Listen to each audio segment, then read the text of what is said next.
श्री शिवाय नमस्तुभ्यम महाराज। जैसा कि आप सभी जानते ही हैं कि 17 मई रविवार से अधिक मास की शुरुआत होने वाली है, जिसे पुरुषोत्तम मास भी कहा जाता है।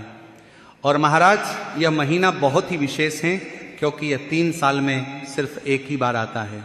इसीलिए महाराज आज हम जानेंगे कि आखिर अधिक मास क्या है, इसे पुरुषोत्तम मास क्यों कहा जाता है, भगवान श्री कृष्ण ने इस महीने को अपना नाम क्यों दिया, इस महीने में कौन कौन से नियम रखने चाहिए, कौन कौन सी वस्तुएं नहीं खानी चाहिए, तुलसी की लकड़ी पर दीप जलाने की इतनी बड़ी महिमा क्यों बताई गई है, आखिर 12,000 बार गंगा स्नान के बराबर पुण्य एक दीपदान से कैसे प्राप्त हो सकता है, क्या सच में इस महीने में किया गया थोड़ा सा जप, थोड़ा सा दान, थोड़ा सा व्रत भी 1000 गुना फल देता है, आखिर क्यों माताओं बहनों के लिए यह महीना विशेष माना गया है, क्या विद्यार्थियों को इस महीने में विशेष लाभ मिलता है, आखिर कैसे वृद्ध व्यक्ति इस महीने में भगवान की भक्ति करके मोक्ष तक प्राप्त कर सकता है, आखिर क्यों इस महीने में तीर्थ यात्रा का महत्व सामान्य दिनों से कई गुना अधिक हो जाता है, और आखिर क्यों इस पूरे महीने में विवाह, मांगलिक कार्य और भोग विलास से दूर रहने के लिए कहा गया है। तो महाराज जानेंगे सब कुछ, लेकिन उससे पहले वीडियो को लाइक जरूर करें, चैनल को सब्सक्राइब करें और कमेंट बॉक्स में ओम नमो भगवते वासुदेवाय या हर हर महादेव जरूर लिखें। तो महाराज ये कोई साधारण विषय नहीं है, ये उस महीने की महिमा है जिसे स्वयं भगवान नारायण ने अपना नाम दे दिया, जिसे पहले लोग मलमास कहकर तुच्छ समझते थे। ये उस महीने की महिमा है जिसके बारे में कहा गया कि जो फल हजारों वर्षों की तपस्या से नहीं मिलता, वह फल केवल 1 महीने के भक्ति भाव से प्राप्त हो जाता है। महाराज आज जो हम आपको बताने वाले हैं ये हमारे पुराणों में वर्णित है, ये संत महात्माओं की वाणी है, ये भगवान के भक्तों का अनुभव है। और यदि कोई मनुष्य इस महीने को पहचान ले, इस महीने की महिमा को समझ ले, तो उसका जीवन बदल सकता है। महाराज 17 मई से लेकर 15 जून तक यह अधिक मास आरंभ हो चुका है। बहुत से लोग इसे मलमास बोलते हैं, लेकिन महाराज भगवान ने स्वयं कहा कि अब यह केवल मलमास नहीं रहेगा, यह पुरुषोत्तम मास कहलाएगा। और इसकी कथा बड़ी अद्भुत है। कथा आती है कि एक बार यह अधिक मास बहुत दुखी होकर भगवान श्री कृष्ण के पास पहुंचा। वह रो रहा था, बहुत जोर जोर से रो रहा था, उसका चेहरा मुरझाया हुआ था, उसकी आंखों से आंसू रुक नहीं रहे थे।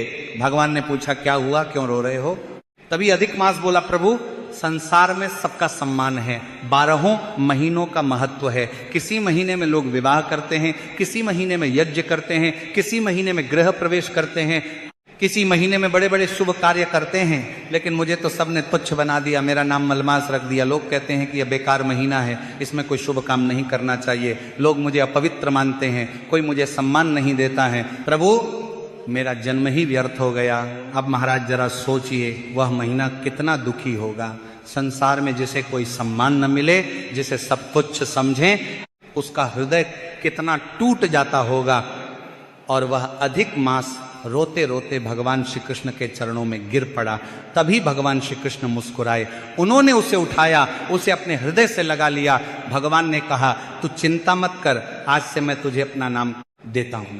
मेरा नाम पुरुषोत्तम है, इसलिए आज से तेरा नाम पुरुषोत्तम मास होगा। जो भी मनुष्य इस महीने में जप करेगा, तप करेगा, व्रत करेगा, दान करेगा, स्नान करेगा, दीपदान करेगा, कथा सुनेगा, भक्ति करेगा, उसके ऊपर मैं विशेष कृपा करूंगा। तो महाराज भगवान के मुख से निकला हुआ वचन कभी व्यर्थ नहीं जाता।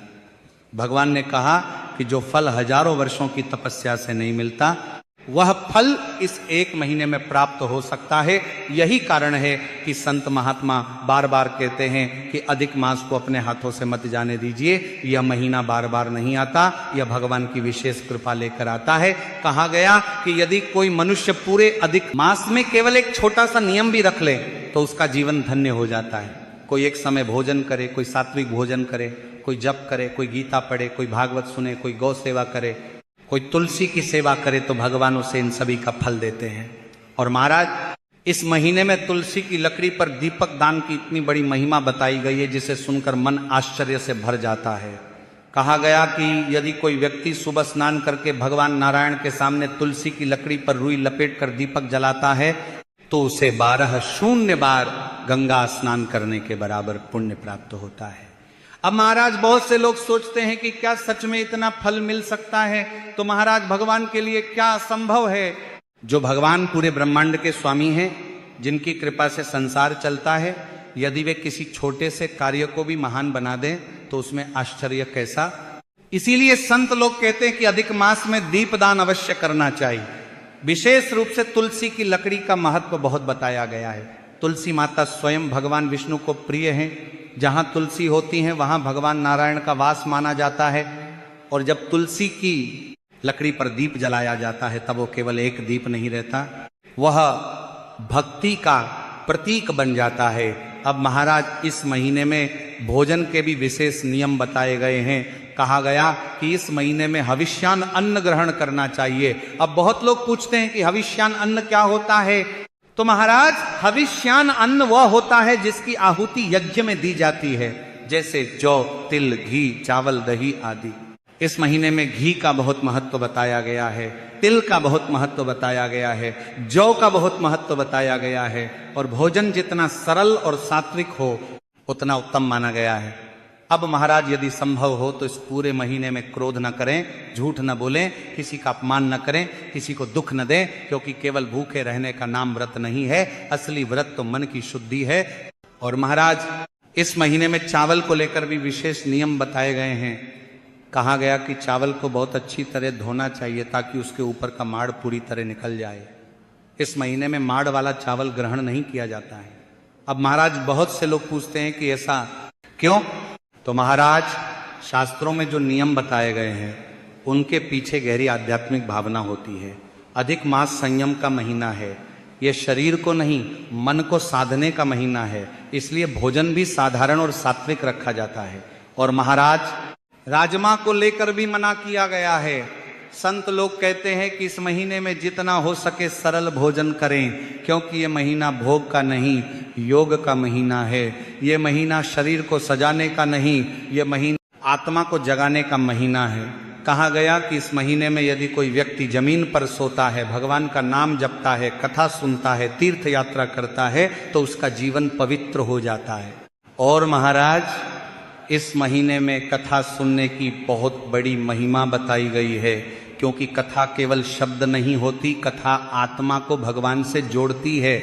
जब मनुष्य भगवान की कथा सुनता है तब उसके भीतर का अंधकार धीरे धीरे समाप्त होने लगता है। इसीलिए महाराज संत लोग कहते हैं कि अधिक मास में जितना हो सके भगवान की कथा सुनो, भागवत सुनो, रामायण सुनो, गीता पढ़ो, क्योंकि ये महीना आत्मा को शुद्ध करने का अवसर लेकर आता है। और महाराज तीर्थ यात्रा की भी बहुत बड़ी महिमा बताई गई है, विशेष रूप से भगवान जगन्नाथ जी के दर्शन की। कहा गया कि पुरुषोत्तम मास में यदि कोई जगन्नाथपुरी की यात्रा करता है तो भगवान उस पर विशेष कृपा करते हैं, क्योंकि स्वयं भगवान का नाम ही पुरुषोत्तम है। इसलिए पुरुषोत्तम क्षेत्र यानी जगन्नाथपुरी का महत्व इस महीने में और भी अधिक बढ़ जाता है। इसी के साथ महाराज यदि संभव हो तो इस महीने में वृंदावन जाओ, काशी जाओ, प्रयाग जाओ, हरिद्वार जाओ, जगन्नाथपुरी जाओ, और यदि कहीं न जा पाओ तो अपने घर में ही भगवान का स्मरण करो, क्योंकि भगवान केवल तीर्थों में नहीं रहते, भगवान तो सच्चे भक्त के हृदय में रहते हैं। अब महाराज अधिक मास की महिमा जितनी कही जाए उतनी कम है। ये कोई साधारण महीना नहीं है, ये भगवान की करुणा का महीना है। ये वह समय है जब भगवान स्वयं अपने भक्तों के बहुत निकट आ जाते हैं। इसीलिए महाराज इस महीने को व्यर्थ मत जाने दीजिए। संसार के काम तो चलते ही रहेंगे, लेकिन पुरुषोत्तम मास बार बार नहीं आता है, 3 सालों में एक बार आता है। कहा गया है कि इस पूरे महीने में यदि मनुष्य केवल भगवान का नाम भी लेता रहे तो भी उसे महान पुण्य की प्राप्ति होती है।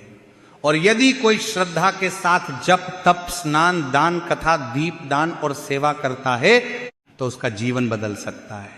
महाराज नारद पुराण में अधिक मास की एक बड़ी अद्भुत कथा आती है, और महाराज इस कथा से समझ में आता है कि भगवान केवल बड़े बड़े यज्ञों से प्रसन्न नहीं होते। भगवान तो भाव देखते हैं, भगवान तो मनुष्य का हृदय देखते हैं। कथा आती है कि एक बंदर मरने के बाद स्वर्ग की ओर जा रहा था। उसके लिए दिव्य विमान आया हुआ था, चारों ओर प्रकाश था, देवदूत उसे सम्मान के साथ ले जा रहे थे। वह बंदर स्वयं आश्चर्य में था। उसने धर्मराज से पूछा, प्रभु मुझसे कहीं कोई भूल तो नहीं हो गई? मैं तो एक साधारण बंदर था, मैंने कौन सा जप किया, कौन सा तप किया, कौन सा दान किया? मैंने तो जीवन भर इधर उधर उछल कूद ही की। मैंने तो शायद अपराध ही किए होंगे, फिर मेरे लिए स्वर्ग का विमान क्यों आया? तभी धर्मराज मुस्कुराए। उन्होंने कहा, तुम्हें याद है एक बार तुम्हारे मुंह में बड़ा भयंकर फोड़ा हो गया था? बंदर बोला, हाँ प्रभु, वह समय तो बड़ा कष्टदायक था, मैं कुछ खा भी नहीं पाता था, पानी पीना भी कठिन हो गया था। तभी धर्मराज बोले, वह समय अधिक मास का था, तुम भूखे रहते थे, दर्द से परेशान होकर पेड़ों से फल तोड़कर नीचे फेंक देते थे, तुम स्वयं तो उन्हें खा नहीं पाते थे, लेकिन वे फल नीचे रहने वाले पक्षियों, पशुओं और दूसरे जीवों के काम आ जाते थे। उन्होंने उन फलों को खाया, तुम्हारे कारण अनेक जीवों का पेट भरा था, और क्योंकि वह अधिक मास का समय था, इसलिए तुम्हें उसका इतना महान पुण्य प्राप्त हुआ कि आज तुम्हारे लिए स्वर्ग का विमान आया है। अब महाराज जरा सोचिए, वह बंदर तो जानबूझकर पुण्य भी नहीं कर रहा था, उसने कोई संकल्प नहीं लिया था, उसने कोई बड़ा यज्ञ नहीं किया था, लेकिन अधिक मास की महिमा इतनी बड़ी है कि अनजाने में किया गया छोटा सा पुण्य भी हजारों गुना बढ़ जाता है। इसीलिए महाराज संत लोग कहते हैं कि इस महीने में किसी भूखे को भोजन करा दो, किसी प्यासे को पानी पिला दो, किसी गरीब को वस्त्र दे दो, गौ माता को रोटी खिला दो, किसी पक्षी के लिए दाना डाल दो, भगवान उसका भी अनंत फल देते हैं। इसी के साथ महाराज अन्नदान की इस महीने में बहुत बड़ी महिमा बताई गई है। कहा गया कि यदि कोई व्यक्ति श्रद्धा से भोजन कराता है तो भगवान स्वयं प्रसन्न होते हैं, क्योंकि भूखे को भोजन देना केवल दान नहीं है, वह भगवान की सेवा है। फलदान की भी बड़ी महिमा बताई गई है, क्योंकि फल सात्विकता का प्रतीक माना गया है, और अधिक मास में जितना सरल जीवन होगा उतना ही मन भगवान की ओर लगेगा। अब महाराज बहुत लोग पूछते हैं कि इस महीने में आखिर शादी विवाह क्यों नहीं होते?